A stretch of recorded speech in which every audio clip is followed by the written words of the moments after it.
నమస్తే, నేను మీ Avinash Janagama. Welcome to wise monkeys media. మా ఈ వైజ్ మంకీస్ నుంచి ఇది ఫస్ట్ ఇంటర్వ్యూ ఫర్ మీ and for the guest also. అంటే ఆయన అసోసియేషన్లో నేను చాలా కాలంగా ఆయన ఫాలో అవుతున్నా, but I never had a time or ఆయన నాకు టైం ఇవ్వలేదు, నేను ఆయన ఎక్కువ రిక్వెస్ట్ చేయలేదు ఇప్పటి వరకు. But through somebody's we have requested him and he agreed. Nallamothu Sridhar గారు ఉన్నారు ఈరోజు నాతో పాటు. టు బీ ఆనెస్ట్, ఆయన్ని అందరూ ఒక టెక్నాలజీ గురువుగా, టెక్ గురువుగా చూస్తారు, లేదా ఒక మోటివేషనల్ స్పీకర్ గానో, లేదంటే పోలీసులకి ట్రైనింగ్ ఇచ్చేటువంటి వ్యక్తి గానో, లేదంటే ఎప్పుడైనా స్టేట్లో ఏదైనా సైబర్కి సంబంధించి ఏదైనా జరిగితే ఇమీడియట్గా అన్ని టీవీ ఛానల్లో కనిపించే వ్యక్తిగానే చూస్తారు. But I wanted to explore a different kind of angle in Sridhar గారు టుడే. ఐ హోప్ మేమిద్దరం సక్సెస్ అవుతాము ఈ యాంగిల్లో అని నేను అనుకుంటున్నాను. నమస్తే శ్రీధర్. నమస్తే అండి. Thank you first of all for accepting this request. ఎప్పుడు టెక్నాలజీ గురించి మాట్లాడే మీలో ఉండేటువంటి ఇంకొక కోణం వైపు మనం వెళ్దాం అనేటువంటిది నా ఆలోచన. In fact we have had a long discussion on it కదా. ఎనర్జీస్ వినడానికి ఒక్కొక్కరు ఒక్కోలా తీసుకుంటారు ఈ మాటని, ఎనర్జీ అంటే. But being a tech guy, being a tech guru, to be honest, technology ఇంత అద్భుతంగా రోజు రోజుకి వ్యాస్ట్గా మనిషి నిల్చుకుంటే చాలు వాడి బాడీ మొత్తం స్కాన్ చేసి వాడి నెక్స్ట్ 10 months తర్వాత 10 years తర్వాత ఈ రోగం వస్తుంది అని చెప్పే అంత టెక్నాలజీ డెవలప్ అయింది ఈ రోజున. మేబీ రేపటి రోజున ఒక క్యాప్సూల్ బాడీలో వేయగానే మా 40 yearsకి ఇలా అయిపోద్ది, 50 yearsకి ఇలా అయిపోద్ది అనే టెక్నాలజీ కూడా రావచ్చేమో రేపు పొద్దున, తెలియదు అది. అంత టెక్నాలజీ డెవలప్ అవుతున్న టైంలో ఎనర్జీస్ వైపుగా మీ ఆలోచన, ఎనర్జీస్ని మీరు ఎంకరేజ్ చేస్తున్నటువంటి మాట. I'm seeing you visiting a lot of temples recent times, స్పెసిఫిక్గా తిరువన్నామలైకి అయితే ఇంక మరీ రెగ్యులర్గా వెళ్తున్నారు. What made you to turn towards energies అండి? అంటే టెక్నాలజీని ఇంత ఆదరించేటువంటి మీరు, టెక్నాలజీ గురించి ఇంత మాట్లాడేటువంటి మీరు, ఎనర్జీస్ వైపు కానీ లేదంటే ఈ యొక్క టెంపుల్స్ వైపు కానీ మెయిన్గా మీ టర్న్ ఓవర్ ఏంటి? చిన్నప్పటి నుంచి ఇంతేనా లేదంటే రీసెంట్గానే ఏమైనా? చెబుతాం. యాక్చువల్లీ టెక్నాలజీ నుంచే మొదలు పెడదాం. మీ దగ్గర ఆండ్రాయిడ్ ఫోన్ ఉంది లేదా ఐఫోన్ ఉంది, ఓకే? మీ ఆండ్రాయిడ్ ఫోన్లో టెక్నాలజీ పరంగా డెవలప్ చేయబడిన, ప్రోగ్రామ్స్ రాయబడిన Android operating system, Apple iOS operating system ఉంది. అన్ని రకాల సాఫ్ట్వేర్లు ఉన్నాయి, బ్రహ్మాండంగా ఉన్నాయి. సో ఫోను లేటెస్ట్ టెక్నాలజీని వాడుతున్నాను అని చెప్పేసి అంటూ ఉన్నారు. ఎవ్రీథింగ్ పర్ఫెక్ట్, బ్రహ్మాండమైన ఫోటోలు తీస్తున్నారు, వీడియోలు తీస్తున్నారు. సడన్గా వచ్చేటప్పటికి బ్యాటరీ అయిపోయింది. ఏం చేస్తారు? మళ్ళీ బ్యాటరీ ఛార్జ్ చేస్తాం. సో ఆ బ్యాటరీ ఛార్జింగ్ అనేది ఏంటి? ఎనర్జీ. రైట్. సో ఎనర్జీ అనేది లేదు అంటానికి ప్రతి క్షణం కూడా ఎనర్జీతో బతికే మనం ఎనర్జీ లేదు అంటానికి ఎలాంటి ఆస్కారం లేదు. అలా అంటున్నామంటే మన మూర్ఖత్వమే. ఒక మనిషికి హెల్త్ బాగలేక ఏదో వైరల్ ఫీవర్ వచ్చో లేదా రకరకాల కండిషన్స్లోనో అతనిలో ఎలక్ట్రోలైట్స్ అనేది తగ్గిపోయినాయి. సో అతనిలో సోడియము, పొటాషియము ఇలాంటి ముఖ్యమైన ధాతువులన్నీ తగ్గిపోయేసి ఆటోమేటిక్గా కణాలకు కావాల్సిన విద్యుత్ శక్తి అనేది ప్రాపర్గా అందలేదు. అందకపోతే నీరసపడిపోయాడు, డీహైడ్రేషన్ స్టార్ట్ అయిపోయింది. సో అతను తీసుకొచ్చేసి మనం ఏం చేస్తూ ఉంటాము, ఒక ఏదో ఎలక్ట్రానిక్ సంబంధించేసి కొన్ని ఇవి ఉంటాయి, పౌడర్స్ ఉంటాయి, అవో లేకపోతే కనుక నిమ్మరసం ఇలాంటివన్నీ ఇస్తూ ఉంటాం. ఇస్తే ఏం జరిగిద్ది అంటే కనుక కణాలకు మధ్య తీసుకున్న ఆహారం కావచ్చు, ఎప్పుడైనా కణాలకు మధ్య సెల్ కమ్యూనికేషన్ అని ఒకటి ఉంటుంది. ఆ సెల్ కమ్యూనికేషన్ అనేది కొంత ఎలక్ట్రిక్ ఇన్ఫర్మేషన్ ఇంపల్సెస్ అనేది కణాలకి మధ్య జరిగినప్పుడు మాత్రమే ఈ కణాలన్నీ కలిసి ఆ ఆర్గాన్ను, ఏదైతే లివరో, కిడ్నీనో లేకపోతే హార్టో ఇలాంటి ఆర్గాన్స్ ఉంటాయో వాటికి సంబంధించిన ఫంక్షనింగ్ అనేది, పనితీరు అనేది మెరుగుపడేసి అప్పుడు మనిషి పనిచేయటం మొదలు పెడుతూ ఉంటాడు. సో మరి ఎనర్జీ అనేది ఎందుకు గ్లూకోజ్లో లేకపోతే సెలైన్లో పెట్టించుకోవడం, ఎనర్జీ తక్కువైపోతే కనుక అది కూడా ఎనర్జీనే కదా, లేకుండా బతికేయచ్చు కదా. టెక్నాలజీ డెవలప్ అయింది, హాస్పిటల్స్ డెవలప్ అయిపోయినాయి, ఎనర్జీ లేదు అని చెప్పేసి జస్ట్ మనకి సెలైన్స్ ఇలాంటివి కూడా పక్కన పెట్టేసేయచ్చు. ఇంకొక సంగతి చెబుతాను. వింటర్ సీజన్లో ఉన్నాం మనం. సో చాలామంది మహిళల్లో మొక్కలు బయట పెడుతూ ఉంటారు. సో ఎండ సరిగా ఉండదు. ఆటోమేటిక్గా మీరు చూడండి, ఎండ సరిగా లేక ఆకురాలు కాలం అని చెప్పేసి నేను అంటూ ఉంటారు. ఫోటోసింథసిస్ అని చెప్పేసి మొక్క మీద ఎప్పుడైతే సూర్యకాంతి పడుతుందో ఆటోమేటిక్గా సూర్యకాంతే కాస్మిక్ ఎనర్జీ. ఆ సూర్యకాంతి ఎనర్జీ మేనిఫెస్టేషన్ జరిగినప్పుడు మాత్రమే ఆటోమేటిక్గా మొక్కలు బెటర్గా ఉంటాయి. అదే చూద్దాం, పొలంలో కూడా ఈ వర్షం ఒకటే, వర్షం అనేది it's a form of energy. అలాగే అంటే నీటి రూపంలో ఉన్న ఎనర్జీ. రెండోది వచ్చేటప్పటికి గాలి, గాలి సరిగా లేకపోయినా గాలి is also one form of the energy. సూర్యుడు లేకపోయినా, సూర్యకాంతి లేకపోయినా కూడా ఈ మూడు లేకుండా మీరు మొక్క పెంచి చూడండి, లేకపోతే మనం తినే బియ్యపు గింజలో వరి అనేది పండించి చూడండి, వరి చేను పండించి చూడండి. సో ఎనర్జీ లేదు అనే వాళ్ళు వీటన్నిటిని తయారు చేసేసి వీటన్నిటిని మేనిఫెస్ట్ చేసి కేవలం చాలామంది అనుకుంటారు నా మైండ్తో నేనేం చేస్తాను అది ఇది అని చెప్పేసి అనుకుంటారు కదా, నా లాజికల్ మైండ్తో వచ్చేటప్పటికి ఇవన్నీ నాకు కనపడటం లేదు కాబట్టి లేవని చెప్పేసి అనుకుంటారు కదా. మీ లాజికల్ మైండ్తోనే ఈ ఎనర్జీ ఫార్మ్స్ ఏమీ లేకుండా దేనైనా మేనిఫెస్ట్ చేసి చూస్తే ఎనర్జీ ఉందా లేదా అన్నది అర్థమవుతుంది. సో ఎనర్జీ అనేది మీరు అన్నట్లు ఈ మధ్య కాలంలో మీరు పందా మార్చుకున్నారు అని చెప్పేసి అనుకుంటే, సహజంగా ఏమవుతుందంటే మన సొసైటీని గమనిస్తూ ఉన్నప్పుడు కొన్ని ఎక్స్పీరియన్సెస్ ఒక 10 ఏళ్ల క్రితం వరకు కూడా నేను అదే ఓన్లే ఇదే ఓన్లే జనాలు ఉష్టి నమ్మకంతో చేస్తున్నారు అది ఇది అనుకునేవాళ్ళు. నమ్మకం అనేది ఊరికి పెద్ద నమ్ముతున్నారు కాబట్టి వాళ్ళకి ప్లేస్బో ఎఫెక్ట్తో ఇదంతా జరుగుతున్నాయి అని చెప్పేసి అనుకునేవాడిని. రకరకాల బ్రెయిన్, న్యూరో సైన్స్, న్యూరాలజీ, అలాగే క్వాంటమ్ ఫిజిక్స్, ఆదిశంకరాచార్య అద్వైత సిద్ధాంతం అని ఉంటుంది, వన్నెస్ అని చెప్పేసి అంటూ ఉంటారు. సృష్టి అంతా కూడా, సృష్టిలో ఉండే సపరేషన్ అంతా కూడా, విభజన అంతా కూడా ఒక ఏకత్వం దగ్గర నుంచి మొదలైంది. సో మనిషి ఆలోచనలో అలా విభజించుకుంటా పోయేసి నేను వేరు ఫలానా వ్యక్తి వేరు, నేను వేరు నా క్యాస్ట్ వేరు ఫలానా వ్యక్తి క్యాస్ట్ వేరు, నాకు ఇష్టమైన హీరో వేరు అతనికి ఇష్టమైన హీరో వేరు, ఇలా ప్రతి సందర్భంలో కూడా మనం సపరేట్ అయిపోయేసి ఎన్నో రకాల సపరేషన్ జరిగిపోయి ఇక్కడ నుంచి అక్కడ ఫైట్ చేస్తాం, ఇక్కడి నుంచి అక్కడ ఫైట్ చేస్తాం. ఇలాగ ఎన్నో రకాల చైన్స్ మధ్య ఒక మాయను సృష్టించుకొని ప్రతి క్షణం పోరాటం చేయటమే. మీ అభిప్రాయంతో నేను పోరాటం చేస్తాను, నా అభిప్రాయంతో మీరు పోరాటం చేస్తారు. ప్రతి క్షణం వచ్చేటప్పటికి నేను సపరేట్ కాబట్టి నా సపరేట్ ఐడెంటిటీని నేను నిరూపించుకోవాలంటే, నేను ఒక వ్యక్తిగా నేను ఉండాలంటే కనుక ఆటోమేటిక్గా వచ్చేటప్పుడు నా ప్రత్యేకత నిలుపుకోవాలి, అది అహం. సో నా ప్రత్యేకత నిలుపుకోవాలని ఒక తాపత్రయం మన చుట్టూ ఒక షీల్డ్ని క్రియేట్ చేసుకొని ఈ షీల్డ్ దగ్గర నుంచేసి నేను ప్రత్యేకం కాబట్టి ఆటోమేటిక్గా మిగతా అంతా కూడా నాకు భిన్నమైంది. ఆ భిన్నమైన దాంతో నేను పోరాటం చేస్తూ నా ప్రత్యేకత కాపాడబడుతుంది. నేను వెళ్ళేసి మీతో మెర్జ్ అయిపోయాను అనుకోండి, నేను వెళ్ళేసి నా ప్రత్యేకతని ఏదైతే నిలబెట్టుకుంటున్నానో దాన్ని వదిలేసి మీలో కలిసిపోవటం మొదలుపెట్టాను అనుకోండి, ఏమవుతుంది ఆటోమేటిక్గా సహజంగా ఏంటంటే ఆ ఊహను కూడా మన అహం అనేది ఎలో చేయదు. ఆ ఊహను ఎలో చేసిందంటే కనుక తన అస్తిత్వం కోల్పోతుంది. సో దీన్ని ఏం చేయాలి, సారంతో, మెడిటేషన్తో కానీ లేకపోతే energy manifest whatever it may be, ఎన్నో రకాల టెక్నిక్స్ ఉంటాయి. వాటితో ఈ సపరేషన్ మొత్తాన్ని తీసుకెళ్ళేసి నేను సపరేట్ కాదు, I am in the flow state, ఈ యూనివర్స్లో నేను ఒక భాగం. ఒక కొంగో లేకపోతే ఒక పక్షో లేకపోతే కనుక ఒక జంతువు ఇంకొకటో గాలో లేకపోతే కనుక సూర్యరశ్మో ఎలా అయితే కనుక వాటి న్యాచురల్ స్టేట్లో సహజ సిద్ధమైన స్థితిలో ఎక్స్ప్రెస్ అవుతున్నాయో అదే రకమైన సహజ సిద్ధమైన స్థితిలో నేను కూడా మెర్జ్ అయిపోయేసి నేను ఉన్నాను అని చెప్పేసిన స్థితికి మనిషి వెళ్ళగలిగినప్పుడు ఈరోజు మనం చూస్తున్న దుఃఖం అనేది కానీ బాధ అనేది కానీ లేకపోతే కనుక అన్ని రకాల బాధలు అనేది బౌద్ధ మతంలో కూడా ఇదే చెప్పబడింది. మనిషి ఎక్కడైతే సపరేట్ అవటం మొదలుపెట్టాడో అలాగే అదే జీవితంలో సఫరింగ్ అనేది మొదలవుతుంది. సో దీనికి ఈ స్టడీ చేసే ప్రాసెస్లో వచ్చేటప్పటికి ఇంత ఇన్డెప్త్గా స్టడీ చేసుకుంటూ వచ్చేటప్పుడు వీటన్నిటిని అడ్డుపడుతుంది ఏంటి అన్నది చూస్తే కనుక అహం. ఈరోజు మీరు అంటూ ఉన్నారు, చాలామంది నన్ను అంటూ ఉంటారు టెక్నాలజీ ఎక్స్పర్ట్ మీరు, సో ఇదేంటి ఇవన్నీ నమ్ముతున్నారు ఏంటి, అసలు కనీసం మీకు దిమాగ్ ఉందా లేదా, ఈ టైప్లో కూడా మాట్లాడుతూ ఉంటారు.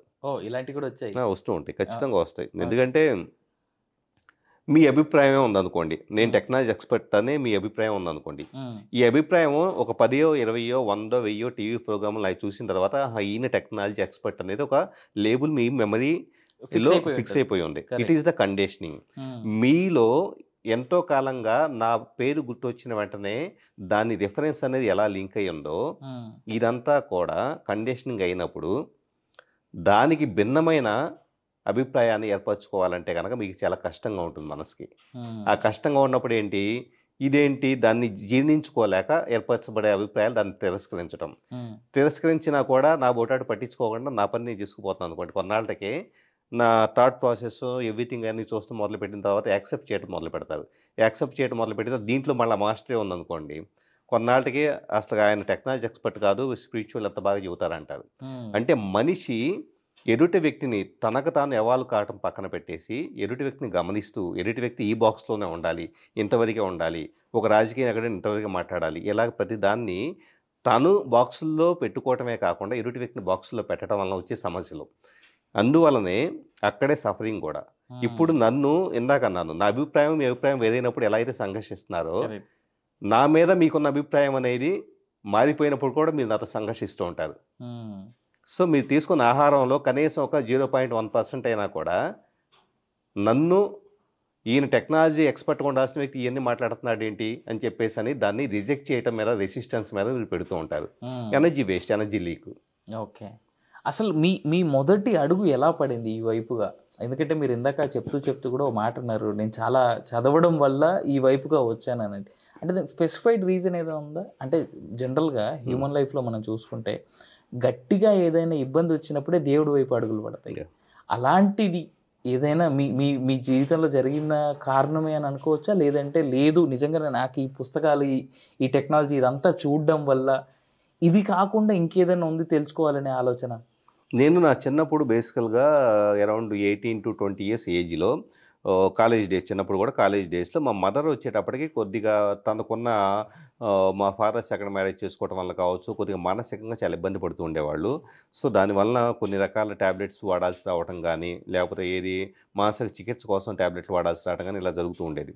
ఆ టైంలో నాకు ఒక ప్రాపర్ పేరెంటింగ్ కేర్ లేక నేను స్లీపింగ్ పిల్స్ యూజ్ చేసి ఉన్నాను.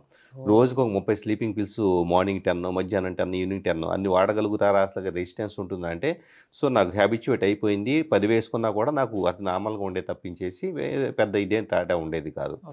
సో ఆ కండిషన్లో ఎప్పుడైనా కానీ డోసేజ్ చేంజ్ అయిపోయినా, అంటే నేను వాడే ట్యాబ్లెట్ లేక వేరే ట్యాబ్లెట్లో లేకపోతే మిక్స్డ్గా వాడిన సందర్భాల్లో ఏదైనా సైడ్ ఎఫెక్ట్ వలన నైట్ అంతా పిచ్చి పిచ్చిగా ఒక రకంగా ఉండేసి నేను మెలకుగా వచ్చేసి రకరకాలుగా బిహేవ్ చేసేవాడిని.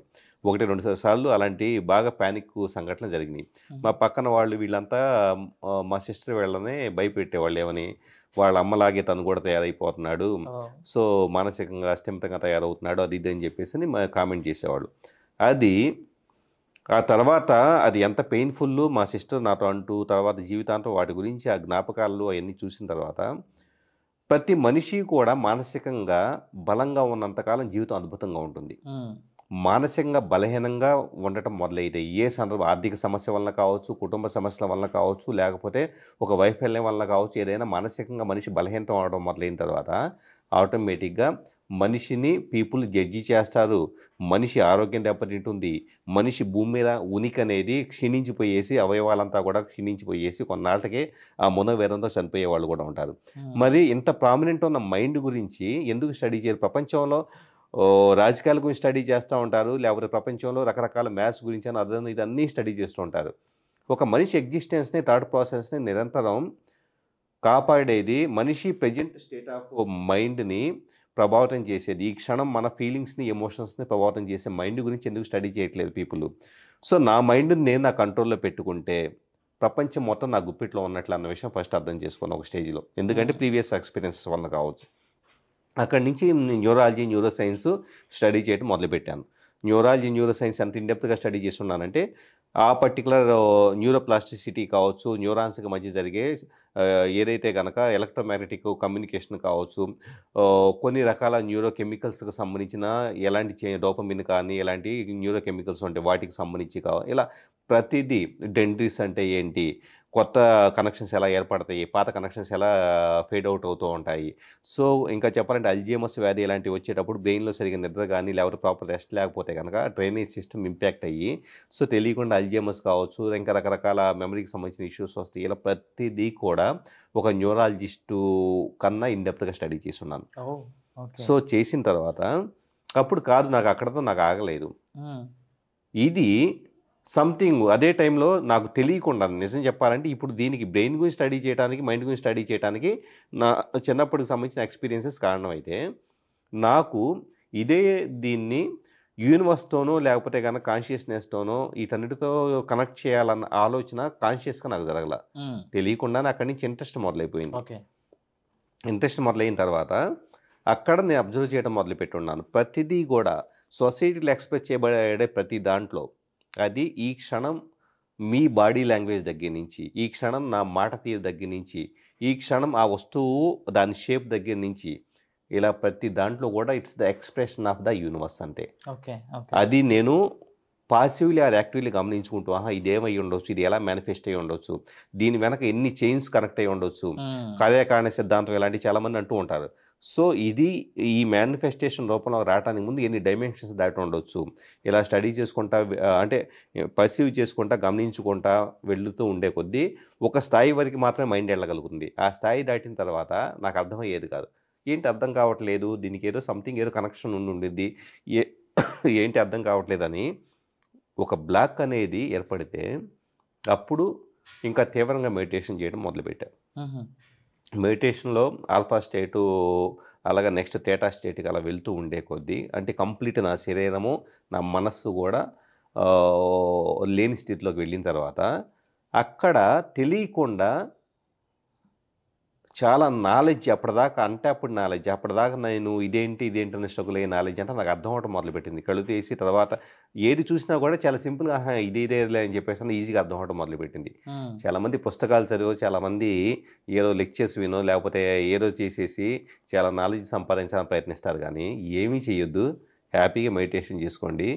మీకు ప్రపంచం మొత్తం కూడా మెడిటేటివ్ స్టేట్లోకి వెళ్ళి zero consciousness, zero state of మైండ్లోకి వెళ్ళగలిగితే కనుక ప్రపంచం మొత్తం ఆటోమేటిక్గా ఆ సరస్వతి మీ పెదాల మీద నాట్యమాడి. ఇప్పుడు మీరు చెప్తున్న దాంట్లో మెడిటేషన్ అంటే, మెడిటేషన్ చేయాలంటే ఒక గురువు ఉండాలంటారు. మీ గురువు ఎవరు? అసలు మెడిటేషన్ వైపు వెళ్ళాలనే మొదటి ఆలోచన ఎక్కడ మొదలైంది?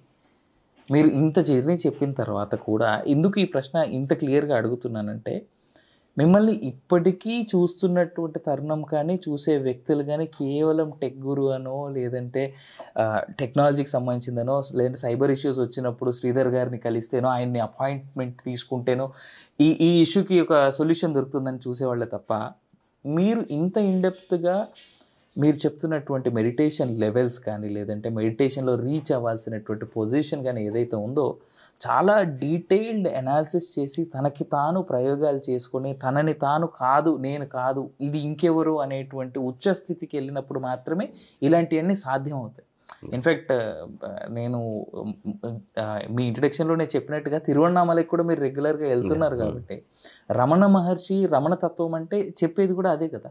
మనం చాలామంది గురువుల్ని మనం చూసాం మన ఈ ధన్యమైన భూభాగం మీద, భారతదేశ భూభాగం మీద. సో అలా మీకు ఎక్కడి నుంచి మొదలైంది అసలు ఈ వైపు అడుగు పూర్తిగా? చిన్న ఎగ్జాంపుల్ చెప్పాలంటే, నాకు డైరెక్ట్గా ఏ గురువు లేరు, కానీ నన్ను మార్చింది ఒకే ఒక ఎలిమెంట్ ఉంది. ఏంటంటే ద పవర్ ఆఫ్ నవ్ అనే ఒక book. The power of now అనే బుక్ అరౌండ్ 2011 టైంలో నేను ఫస్ట్ టైం చదివాను. చదివినప్పుడు అప్పటిదాకా నేను పాసివ్గా వింటూ ఉండేవాడిని. ముక్తి, మనిషి జీవన్ముక్తి అంటే ఏంటి, లేకపోతే ఆత్మ అంటే ఏంటి, లేకపోతే ఇలా ఏవో పదాలు వింటూ ఉండేవాడిని. సో ఇదేదో చాలా ఫ్యాన్సీ పదాలు ఉన్నాయి, మనకు అర్థం కావాలి అది అని చెప్పేసి అనుకుంటూ ఉండేవాడిని కాస్త ఎప్పుడైతే the power of now book చూశానో, ఈ క్షణం అనేది మాత్రం వాస్తవం. సైకలాజికల్ టైము అంటే నిన్నటి గురించో రేపటి గురించో ఆలోచించేదంతా కూడా ఎలాగా అప్పటి ఉండే ఎమోషనల్లో ముద్ర, అంటే ఉదాహరణకు నిన్న జరిగిన సంఘటన అప్పుడు ఒక ముద్ర క్రియేట్ చేసింది. దాన్ని ఈ క్షణానికి లాక్కొని వచ్చేసి ఈ క్షణంలో దాన్ని మళ్ళీ ఎంజాయ్ చేస్తున్నాము. గతం గురించి ఆలోచించినప్పుడు భవిష్యత్తు గురించి భయాన్ని కూడా భవిష్యత్తు తగ్గించి వెనక తీసుకొచ్చి ఇప్పుడు ఈ క్షణాన్ని రూయిన్ చేసుకుంటున్నాము. వీటన్నిటి నుంచి అలాగే మైండ్లో నిరంతరం ఏదో ఒకటే ఆలోచించడం, సెల్ఫ్ టాక్. ఓకే, ఇంటర్వ్యూ ఎలా జరుగుతుంది, లేకపోతే కనుక నేను సరిగా చెప్పలేకపోయాను, సరిగా చెప్పాను, లేదా రేపు నెక్స్ట్ ఎక్కడికి వెళ్ళాలి నిరంతరం కూడా ఇన్నర్ చాటర్ ఏదైతే ఉంటుందో, ఈ ఇన్నర్ చాటర్ మైండ్ని ఒక ఆటో పైలట్ మోడ్లో పెట్టేసి దాని ఆలోచనలు నిద్రపోయేటప్పుడు కూడా అది నిరంతరం పనిచేసే ఆలోచనలనే క్వాంటమ్ ఎనర్జీ అంటారు. అంటే ఉదాహరణకి మీరు ఒక చిన్న ఎగ్జిబిషన్కి వెళ్ళారు, జెయింట్ వీల్ ఉంటుంది, జెయింట్ వీల్లో చిన్న ఇవి ఉంటాయి. సో ఆపిన తర్వాత కూడా కాసేపు తిరిగిద్ది అది. సో మైండ్లో ఉండే ఆలోచనలో కూడా నిరంతరం మనం ఆలోచించడం ఆపేసి నిద్రపోయేటప్పుడు కూడా అప్పటిదాకా పగలంతా జరిగిన మూమెంట్స్ ఉంటాయి చూసారా, ఆటోమేటిక్గా క్వాంటమ్ ఎనర్జీ కదలటం అంటే పూర్తిగా చలనం లేకుండా ఉండిపోదు, కదులుతూనే ఉంటుంది. సో ఇదంతా ఆ పవర్ ఆఫ్ నవ్ అనే బుక్ ద్వారా నేను చదవటం స్టార్టింగ్లో ఎలా ఉంటుందంటే, అందరి పుస్తకాలు చదివినట్టే చదివేవాడిని. మెల్లగా దాన్ని భగవద్గీత, నాకు అది ఈరోజు కూడా ఒక భగవద్గీత. ఎప్పుడైనా కూడా నేను ఈ క్షణం నుంచి డిటాచ్ అయిపోతే, ఈ క్షణం నుంచి సఫరింగ్లోకి వెళ్ళిపోతే కనుక మళ్ళీ ఆ బుక్లో ఒక 10 లైన్లు చదవగానే మొత్తం ఎవ్రీథింగ్ ఎసెన్స్ నాలోకి వస్తుంది. నా ఉద్దేశం ఏంటంటే ఆ బుక్ కొంతవరకు నన్ను ట్రాన్స్ఫార్మ్ చేస్తే, ముక్తి అంటే ఏంటి, లిబరేషన్ అంటే ఏంటంటే మైండ్ నుంచి లిబరేషన్.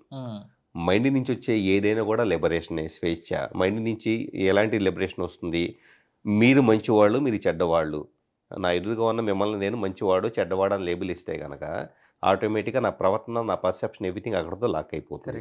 సో దాని నుంచి లిబరేషన్ రావటం అంటే జడ్జిమెంట్ నుంచి కావచ్చు, కంపారిజన్ దగ్గర నుంచి కావచ్చు, హేట్ నుంచి కావచ్చు, భావోద్వేగాల నుంచి కావచ్చు, అలాగే కండిషనింగ్ అంటే సొసైటీలో నైతిక సూత్రాలు లేకపోతే ఇలా ఉండాలి అలా ఉండాలి అని చెప్పబడి వాట్ ఎవర్ ద కండిషన్, నైతిక సూత్రాలు ఉండదని నేను చెప్పట్లా. కానీ నైతిక సూత్రాలు ఎవరికి ఉండాలంటే కనీసం విచక్షణ కానీ ఒక మనిషికి తనకంటూ స్వయంగా ఆలోచన శక్తి లేని వాళ్ళకి నైతిక సూత్రాలు ఉండాలి. కానీ తనేంటో తను సెల్ఫ్ రిలీజ్ అయిన వ్యక్తిగా నైతిక సూత్రాలతో కూడా పని లేదు. Everything is conditioned. ప్రతిదీ నువ్వు ఇలా చెయ్యి అలా చెయ్యి, లేకపోతే ఇలాగే ఉండు, పొద్దున్నే లేసే ఇలా చెయ్యి, లేకపోతే వాకింగ్ చేయి, ఇంకోటి ఇదంతా కూడా we should have the freedom. ఇది ఎలాగే చేయాలి అంటానికి ఏదీ లేదు. సో ఈ ఫ్రీడమ్ అనేది స్వేచ్ఛ. ఆ స్వేచ్ఛ దగ్గర నుంచి వచ్చేది లిబరేషన్. ఆ లిబరేషన్ నుంచి వచ్చేది ఈ భూమి మీద ఉండంగా ఉండే ముక్తి. సో జీవన్ముక్తి అంటే కనుక వాట్ ఎవర్ ద ఎనర్జీస్, అది వేరే టాపిక్. సో అక్కడ నుంచి నాకు నేను కళ్ళు మూసుకొని మెడిటేషన్ మొదలుపెట్టాను. మొదట్లో వచ్చేటప్పటికి ఆలోచనలు వస్తూ ఉండేవి. చాలామంది ఎక్కడ బ్రేక్ అవుతారంటే ఆలోచనలు ఆగట్లేదు కాబట్టి మనం మెడిటేషన్కి ఉద్దేశించబడిన వ్యక్తులం కాదు, మెడిటేషన్ మనకు సెట్ అయ్యే పని కాదు అని చెప్పేసి చాలామంది అక్కడ ఆగిపోతూ ఉంటారు. సో నేను పవర్ ఆఫ్ నౌ బుక్ చదివి ఉండకపోతే కనుక, క్వాంటమ్ ఎనర్జీ గురించి నాకు తెలిసి ఉండకపోతే కనుక నేను కూడా స్టార్టింగ్లో 10 రోజులు చేసేసి మెడిటేషన్ మన సెట్ కదా ఆగిపోయి ఉండేవాడిని.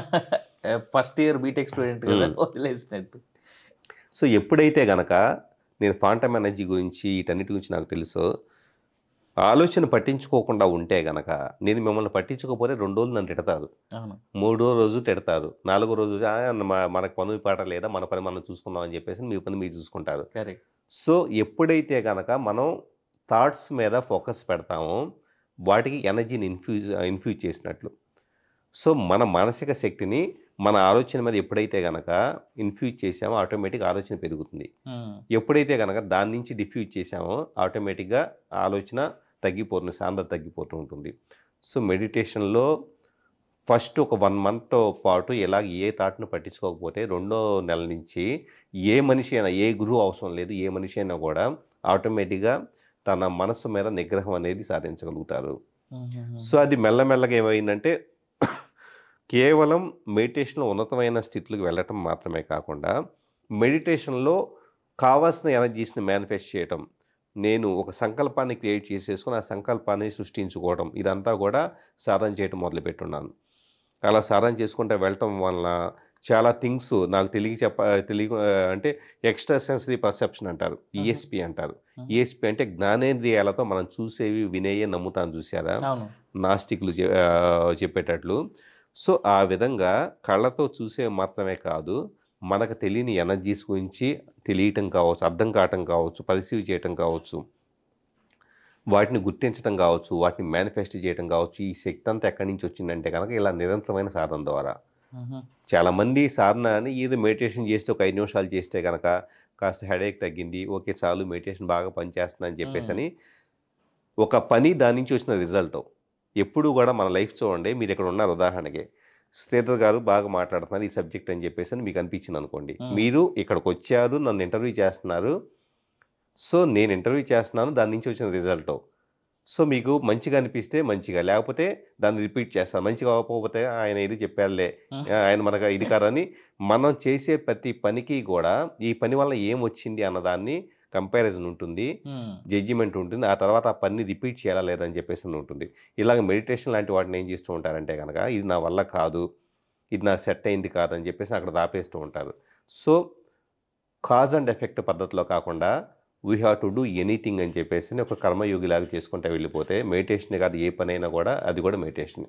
ఇప్పుడు దీంట్లో మీరు ఇప్పుడు క్లోజింగ్ ఇస్తూ కర్మయోగి అనేటువంటి పదం వాడారు. కర్మ ఈజ్ అ బిగ్ సబ్జెక్ట్ కదా, అది దాన్ని ఈ ఎనర్జీస్లోకి సింక్రనైజ్ చేయడం కుదురుతుందంటారా? ఖచ్చితంగా అవుతుంది. ఎందుకంటే ఎనర్జీస్, కర్మ అనేది ఎలాంటి కర్మలు ఉంటాయి, భౌతికపరమైన కర్మలో మానసికమైన కర్మలు అని చెప్పేసి 2 రకాలు ఉంటాయి. భౌతికపరమైన కర్మలు అంటే ఉదాహరణకి నేను మిమ్మల్ని ఫిజికల్గా కొట్టడమో ఏదైనా ఫిజికల్ యాక్టివిటీ చేస్తే కనుక అది భౌతికపరమైన కర్మ. కరెక్ట్. అలాగే భౌతిక పరంగా వచ్చేటప్పటికి నేను ఫోన్ పట్టుకోవడమో లేకపోతే ఏదైనా మాట్లాడటమో నా శబ్దం ద్వారా నా యొక్క బ్రెయిన్‌లో వచ్చే ఆలోచనతో నా శరీరంలో మోటార్ యాక్టివిటీ, మోటార్ మెకానిజం అని చెప్పేసని ఉంటుంది. సో, అదేంటి కేంద్రీయ నాడీ వ్యవస్థ ద్వారా, సెంట్రల్ నర్వస్ సిస్టమ్ ద్వారా నేను మాట్లాడాలంటే శబ్దాన్ని క్రియేట్ చేయటము.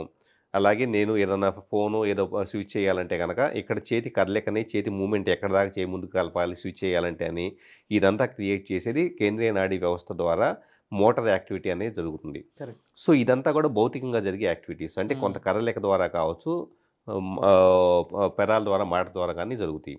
మానసికమైన కర్మలో నేను చాలా కాముగా ప్రశాంతంగా కూర్చున్నట్లు కూర్చుంటా. కానీ లోపల నేను మిమ్మల్ని తిట్టుకుంటా ఉంటా. లేదా ఏంటి నా లైఫ్ ఏంటి ఇలా తయారైపోయినా నేను బాధపడుతూ కూర్చుంటా. కరెక్ట్.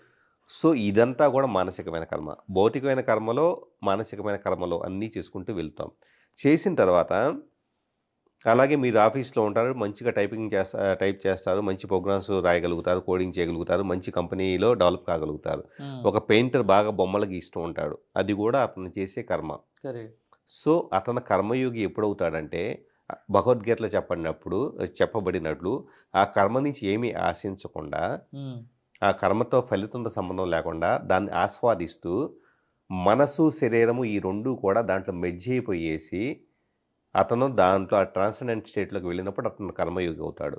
ఏ క్షణమైతే గనక అలా పూర్తిగా అదే ట్రాన్సెండెంట్ స్టేట్‌లో మెర్జ్ అయిపోయేసి అతను పెయింటింగ్ వేసినప్పుడు సడన్‌గా ఈ పెయింటింగ్ రేపు ఎవడన్నా కొంటాడా అని చెప్పేసి థాట్ వస్తే గనక అతను పూర్తిగా తన యొక్క సృష్టి నుంచి, తన సృష్టిని విశ్వ సృష్టితో కలిపే స్థితి నుంచి వెనక్కొచ్చేసి ఏం చేస్తున్నాడు, సపరేట్ అయిపోయాడు.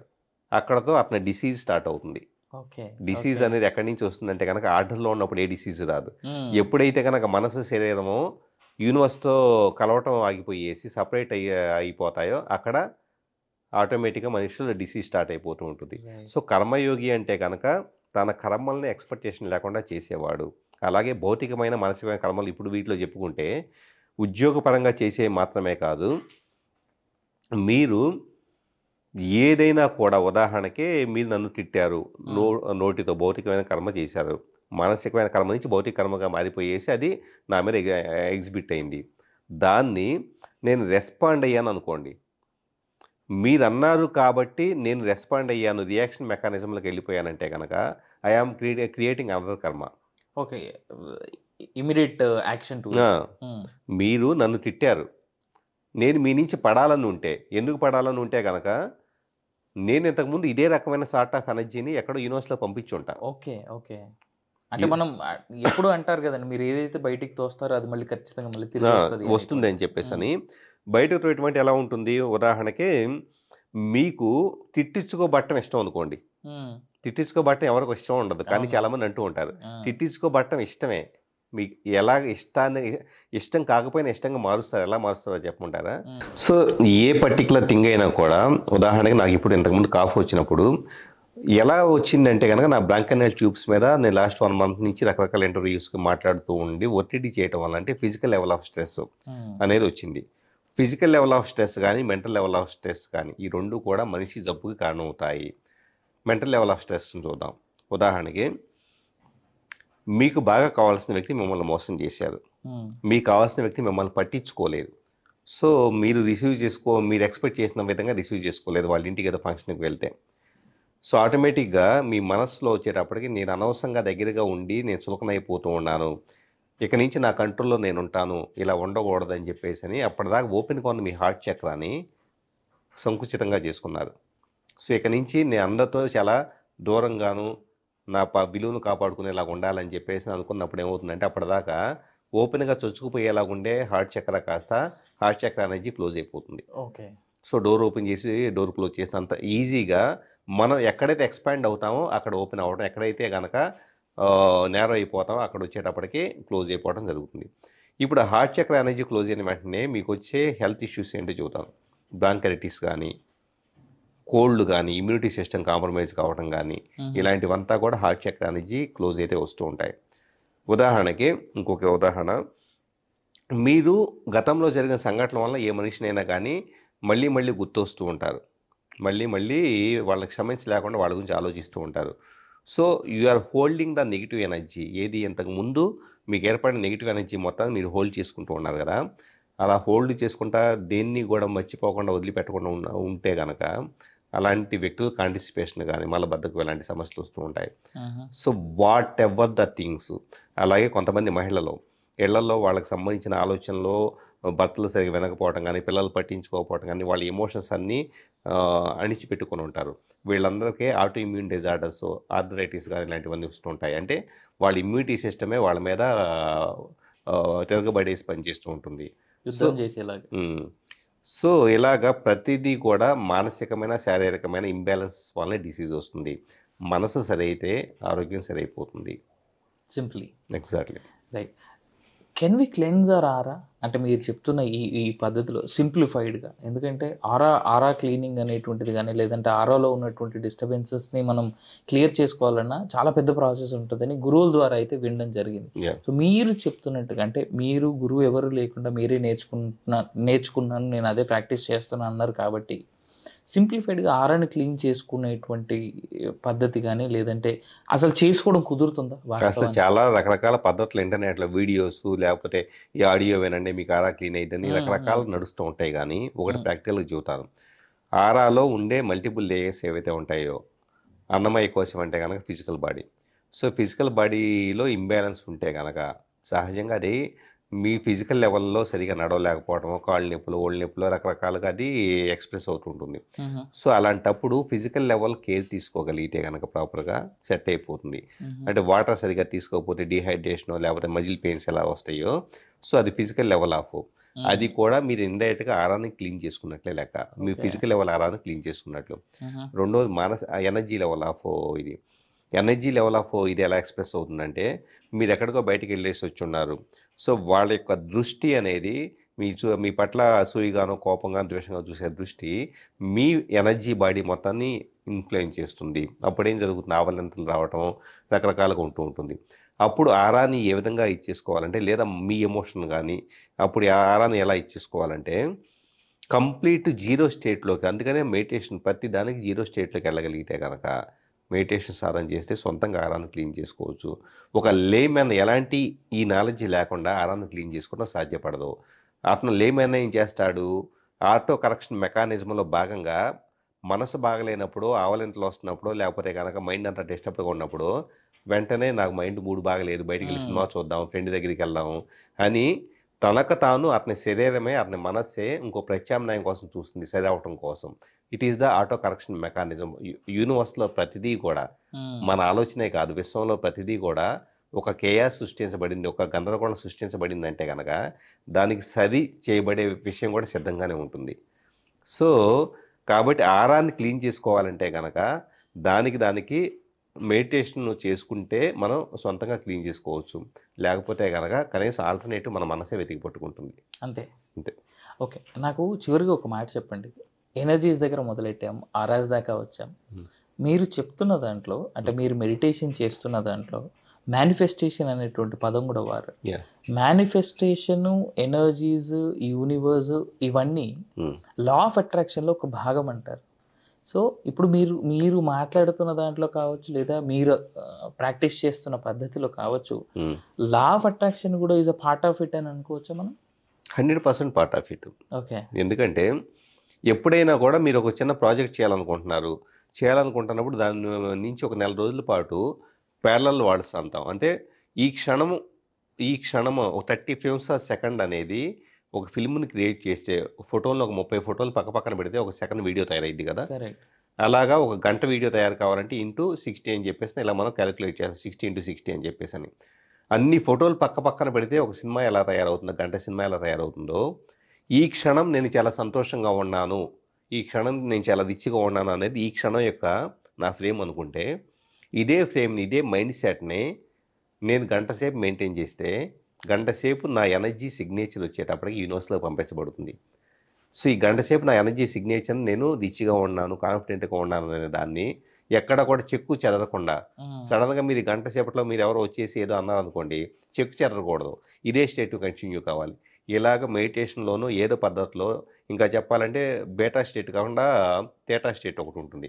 మెడిటేషన్‌లోనే పాజిబుల్ అవుతుంది. ఒక పావుగంట మెడిటేషన్ చేశాక మీరు కాన్షియస్‌నెస్‌గా ఉన్నప్పుడు అంటే అచేతనంగా ఉండాలి. నిద్రలోకి వెళ్ళకూడదు.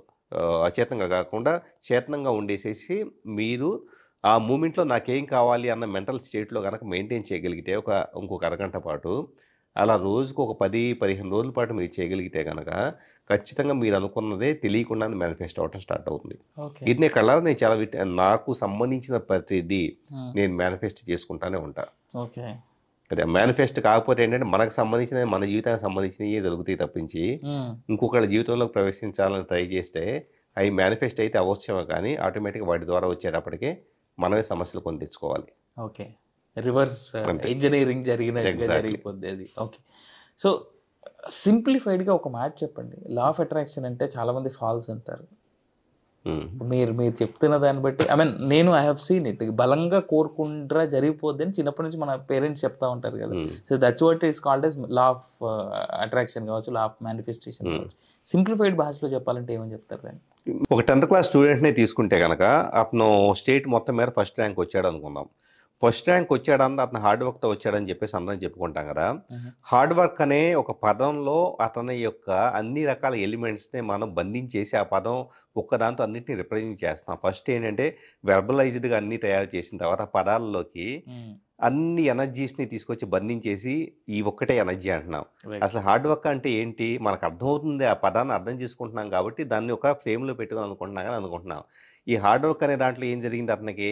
నేను కష్టపడి చదవాలనే ఒక ఆలోచన వచ్చింది. ఆలోచన అనేది ఎనర్జీ. ఆ ఎనర్జీ కాస్త మళ్ళీ ఆ గ్రావిటేషన్, ఆ ఇంటెన్షన్‌లో నేను ఫస్ట్ ర్యాంక్ రావాలని చెప్పేసని ఇంటెన్షన్‌తో మళ్ళీ అదే రకమైన హార్డ్ వర్క్ చేసుకుంటా వెళ్ళేసి, ప్రతిరోజు చేసుకుంటా వెళ్ళి 5 నెలలో, 6 నెలలో కష్టపడేసి, సంవత్సరం మొత్తం మీద ఎక్కువ టైము, మొత్తం ఉన్న టైమ్ లైన్‌లో ఎక్కువ ఫ్రేమ్ వర్క్ వచ్చేటప్పటికి ఒకే టైప్ ఆఫ్ ఇంట్యూషన్ కలిగి ఉండేసి, ఒకే రకమైన ఇంటెన్షన్ కలిగి ఉండి, అతను యూనివర్స్‌లో ఉండే పాసిబిలిటీస్‌లో అతను ఫెయిల్ కావచ్చు, అతనికి ఆరోగ్యం బాగాలేకపోవచ్చు, అతను మొత్తం చదువు మానేసి ఇంకో ప్రొఫెషన్‌కి వెళ్ళొచ్చు. ఇలా 100 రకాల పాసిబిలిటీస్ ఉండే దాంట్లో అతను మళ్ళీ ఒకే దాని గురించి కలకంటూ, ఒకే దాని గురించి వర్క్ చేసుకుంటూ, గ్రావిటేషన్‌తో పెట్టుకుంటూ, గురుత్వాకర్షణ శక్తితో దాన్ని మేనిఫెస్ట్ చేసుకొని అప్పుడు ఫస్ట్ ర్యాంక్ వచ్చున్నాడు. మేనిఫెస్టేషన్ అంటే గనక ఏదో కొత్త సబ్జెక్ట్ కాదు. రోజు మనం చేసేదే. కష్టపడి అన్నీ అచీవ్ చేసే వాళ్ళంతా చేసేది మేనిఫెస్టేషనే. కాకపోతే దీనిని ఇంకాస్త టెక్నిక్‌గా చేయటం అనేది సాధన చేస్తే గనక చాలా ఈజీగా కూడా వీటన్నిటిని సాధించొచ్చు. ఆ ఇంటెన్షన్ అనేది బలంగా ఉండటం అనేది మెయింటైన్ చేయగలిగితే, ఇమాజినేషన్ పవర్ అనేది బలంగా ఉంటే గనక సంవత్సరం 6 నెలలు కష్టపడితే అతను ఫస్ట్ ర్యాంక్ కొట్టింది కాస్త 2 నెలలు కష్టపడితేనే కూడా ఇంక అచీవ్ చేయొచ్చు. Okay. So it all depends on అతనికి ఉన్నటువంటి ఆలోచన ఆ focused thing. Correct. Right. So Sridhar garu thank you. I just want అంటే నేను ఒక మాటలో చెప్పాలంటే ఈ సిరీస్ మనం ఇంకా కంటిన్యూ చేద్దాం. సో ఇక్కడే ఇదే మొదటి భాగంగా మరి ఇంకెక్కువ అయినా కానీ అందరూ తీసుకోలేరు కాబట్టి సో దీన్ని ఒక సిరీస్ లాగా మనం ప్లాన్ చేస్తూ ఇక్కడ నుంచి ముందుకెళ్దాం. థ్యాంక్ యూ సో మచ్ మీరు మాకు ఎంత టైం ఇచ్చినందుకు. వెల్ అది శ్రీధర్ నల్లమూతు గారితో మాటమంతి. Thank you so much for staying tuned to wise monkeys media. నేను మీ అవినాష్ జనగామ సైనింగ్ ఆఫ్.